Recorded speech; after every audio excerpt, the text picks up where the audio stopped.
ആകാശവാണി. നമസ്കാരം. പ്രത്യേക വാർത്താ ബുള്ളറ്റിൻ വായിക്കുന്നത് പാർവതി വിജയൻ. പ്രധാനമന്ത്രി നരേന്ദ്രമോദിയും Brazil president Luiz Inacio Lula da സിൽവയും ഇന്ന് ന്യൂഡൽഹിയിൽ ഉഭയകക്ഷി കൂടിക്കാഴ്ച നടത്തി. പ്രസിഡന്റ് ലുല ഡാ സിൽവയുടെ നേതൃത്വത്തിൽ ഇന്ത്യ ബ്രസീൽ ബന്ധം ശക്തിപ്പെട്ടതായി പ്രധാനമന്ത്രി നരേന്ദ്രമോദി സംയുക്ത പ്രസ്താവനയിൽ പറഞ്ഞു. 5 വർഷത്തിനുള്ളിൽ ഇരു രാജ്യങ്ങളും തമ്മിലുള്ള ഉഭയകക്ഷി വ്യാപാരം $20 ബില്യൺ എത്തിക്കാൻ പ്രതിജ്ഞാബദ്ധമാണ്. ഇത് പരസ്പര വിശ്വാസത്തിന്റെ പ്രതിഫലനമാണെന്നും അദ്ദേഹം പറഞ്ഞു. അപൂർവ നിർണായക ധാതുക്കൾ, MSME എന്നിവയുൾപ്പെടെ വിവിധ മേഖലകളിൽ നിരവധി കരാറുകൾ ഇരു രാജ്യങ്ങളും കൈമാറി.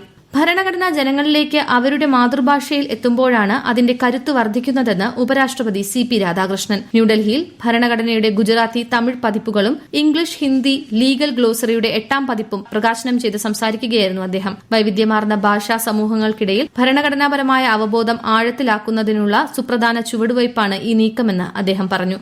5 ദിവസം നീണ്ടുനിന്ന ഇന്ത്യ AI ഇംപാക്ട് ഉച്ചകോടിക്ക് ന്യൂഡൽഹിയിലെ ഭാരത് മണ്ഡപത്തിൽ സമാപനമായി. ഈ മാസം 16-ന് ആരംഭിച്ച AI ഇംപാക്ട് ഉച്ചകോടിയിൽ 20-ലധികം രാഷ്ട്രത്തലവന്മാരും 118 രാജ്യങ്ങളിൽ നിന്നുള്ള ഗവൺമെന്റ് പ്രതിനിധികളും പങ്കെടുത്തു. അടിസ്ഥാന സൌകര്യ വികസന മേഖലയിൽ $250 ബില്യൺ നിക്ഷേപത്തിനും $20 ബില്യൺ ഡീപ് ടെക് സംരംഭങ്ങൾക്കുമുള്ള പ്രതിബദ്ധതയും ഉറപ്പിച്ചാണ് ഉച്ചകോടി സമാപിച്ചത്. മികച്ച പ്രതികരണം കണക്കിലെടുത്ത് ഇന്ത്യ AI ഇംപാക്ട് എക്സ്പോ ഇന്നുകൂടി തുടരും.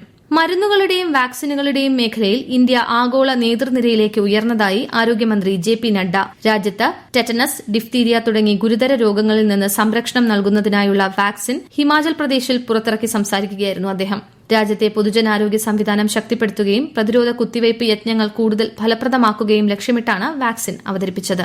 അടുത്ത മാസം 31-നകം രാജ്യത്തെ നക്സൽ മുക്തമാക്കാൻ സർക്കാർ പ്രതിജ്ഞാബദ്ധമാണെന്ന് കേന്ദ്രമന്ത്രി അമിത് ഷാ. ഗുവാഹത്തിയിൽ നടന്ന 87ാമത് റൈസിംഗ് ഡേ പരേഡിൽ CRPF ഉദ്യോഗസ്ഥരെ അഭിസംബോധന ചെയ്യുകയായിരുന്നു അദ്ദേഹം. CRPF രാജ്യത്തിന് സമാനതകളില്ലാത്ത സേവനം നൽകിയിട്ടുണ്ട്. രാജ്യത്തെ നക്സൽ മുക്തമാക്കുന്നതിൽ CRPF ജവാന്മാരും കോബ്ര ബറ്റാലിയനുകളും അഭൂതപൂർവമായ പ്രവർത്തനമാണ് നടത്തുന്നതെന്നും ശ്രീ ഷാ പറഞ്ഞു. പ്രധാനമന്ത്രി നരേന്ദ്രമോദി നാളെ ഉത്തർപ്രദേശിലെ മീററ്റ് സന്ദർശിക്കും. 12,930 കോടി രൂപയുടെ വിവിധ വികസന പദ്ധതികൾ പ്രധാനമന്ത്രി ഉദ്ഘാടനം ചെയ്യും. ശതാബ്ദി നഗർ നമോ ഭാരത് സ്റ്റേഷനിൽ മീററ്റ് മെട്രോയുടെയും നമോ ഭാരത് ട്രെയിനിന്റെയും ഫ്ളാഗ് ഓഫ് പ്രധാനമന്ത്രി നിർവഹിക്കും. മീററ്റ് സൌത്ത് സ്റ്റേഷൻ വരെ അദ്ദേഹം മെട്രോയിൽ യാത്ര ചെയ്യും. പ്രധാനമന്ത്രി നരേന്ദ്രമോദി ആകാശവാണിയിലൂടെ ജനങ്ങളുമായി ആശയങ്ങൾ പങ്കുവയ്ക്കുന്ന പ്രതിമാസ റേഡിയോ പ്രഭാഷണ പരിപാടി മൻ കി ബാത്ത് നാളെ. പരിപാടിയുടെ 131ാം പതിപ്പാണിത്. ദൂരദർശന്റെയും ആകാശവാണിയുടെയും എല്ലാ ശൃംഖലകളിലും പരിപാടി ലഭ്യമാകും.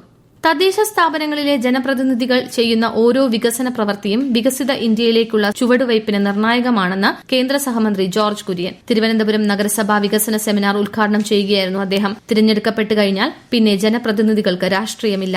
എല്ലാ വിഭാഗം ജനങ്ങൾക്കും വേണ്ടിയാണ് അവർ പ്രവർത്തിക്കേണ്ടതെന്നും ശ്രീ ജോർജ് കുര്യൻ പറഞ്ഞു.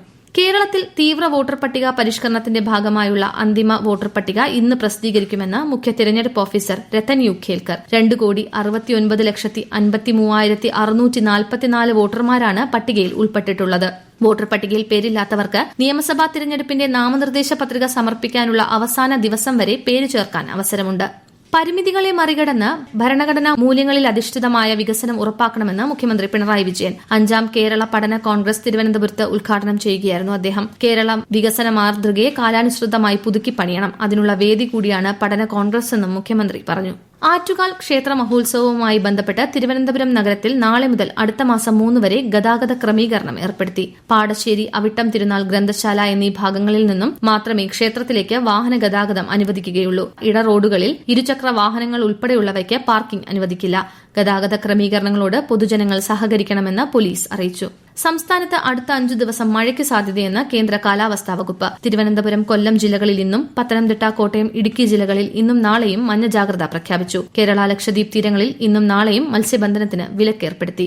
സംസ്ഥാനത്ത് പൊതുവെ ചൂട് വർദ്ധിച്ചുവരുന്ന സാഹചര്യത്തിൽ ജാഗ്രതാ നിർദ്ദേശം പുറപ്പെടുവിച്ച് സംസ്ഥാന ദുരന്ത നിവാരണ അതോറിറ്റി. ഉയർന്ന ചൂട്, സൂര്യാഘാതം, സൂര്യതപം, നിർജ്ജലീകരണം തുടങ്ങി നിരവധി ആരോഗ്യ പ്രശ്നങ്ങൾക്ക് കാരണമാകുന്നതിനാൽ പകൽ 11 മുതൽ 3 വരെയുള്ള സമയത്ത് നേരിട്ട് ശരീരത്തിൽ തുടർച്ചയായി സൂര്യപ്രകാശം ഏൽക്കുന്നത് ഒഴിവാക്കണമെന്ന് ദുരന്ത നിവാരണ അതോറിറ്റി മുന്നറിയിപ്പ് നൽകി. പ്രത്യേക വാർത്താ ബുള്ളറ്റിൻ കഴിഞ്ഞു. അടുത്ത വാർത്താ പ്രക്ഷേപണം വൈകുന്നേരം 6:30.